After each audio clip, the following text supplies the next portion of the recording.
Hey guys, boom, up there, I see you, got you, right there. Whoa, got you, you're on blackout. Hey, anyway, I noticed how bad my hat looks, so I put the logo right to the front. That is a oak line leaf.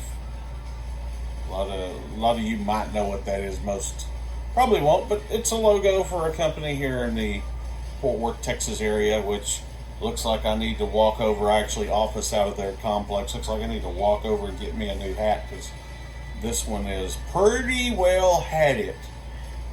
But anyway, you see that leaf straight up. But cruise tip number four for number four. Or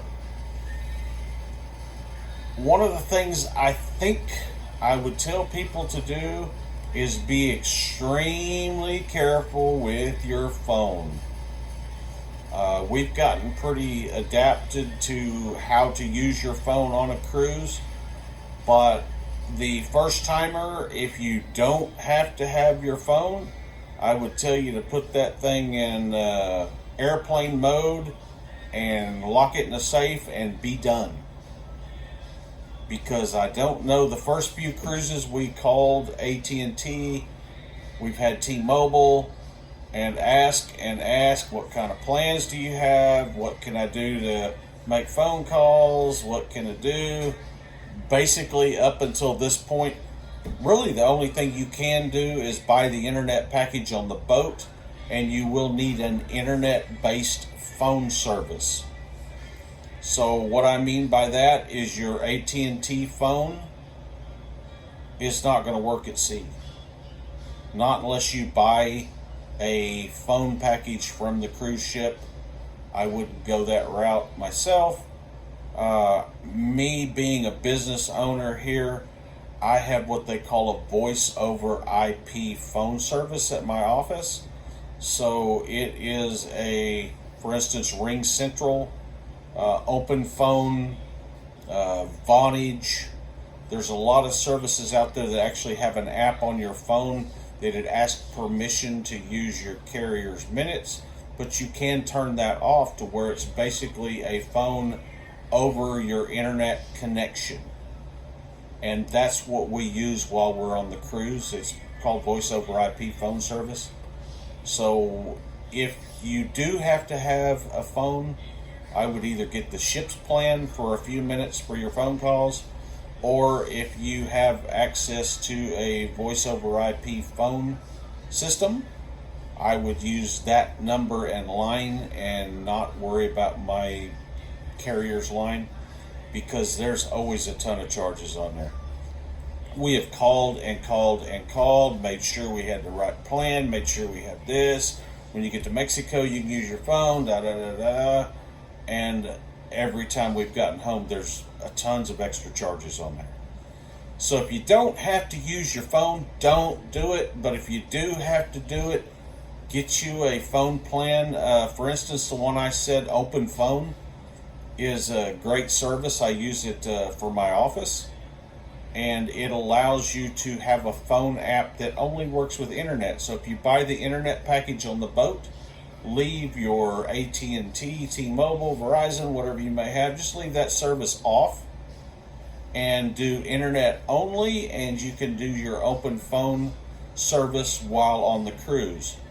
Now, I know that requires you buying an open phone service package, but the nice thing about Open Phone is you can get a $10 plan for the month that's unlimited call, text, so it's pretty awesome.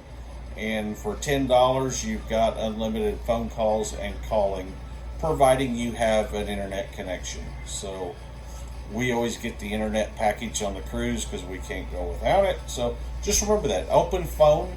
I'll try to add a link to it here in one of the future cruises. But Open Phone, Ring Central, Vonage, there's a lot of voice over IP services that if you happen to have one, you can use that on your cruise with an internet package and just leave your data for your phone off, because they tell you everything under the sun. Oh, you're good, you're protected, you can use your phone in Mexico. Well, you can, but you can't use it on the cruise ship because that's not Mexico. So you're going to get hit with extra charges.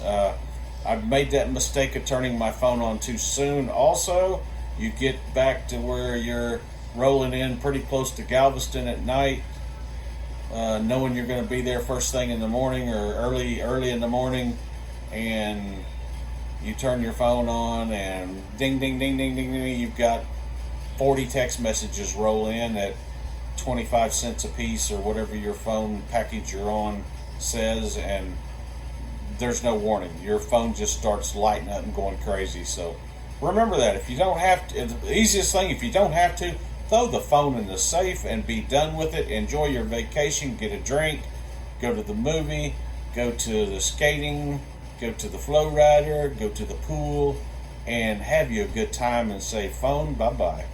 That's one of my favorite things is I throw the keys in the safe, I throw everything in the safe, and I am done for the week. So anyway, just a helpful tip. Hey guys, please go like my channel, subscribe if you can. We're going to have some helpful tips before our October 1st cruise on the Carnival Breeze. We will be going live on the Breeze, doing some ship tours and walk-arounds, and even live, hopefully, from Mr. Sancho's. That is a pretty awesome place. If you've never been there and go to Cozumel, got to check out Mr. Sancho's.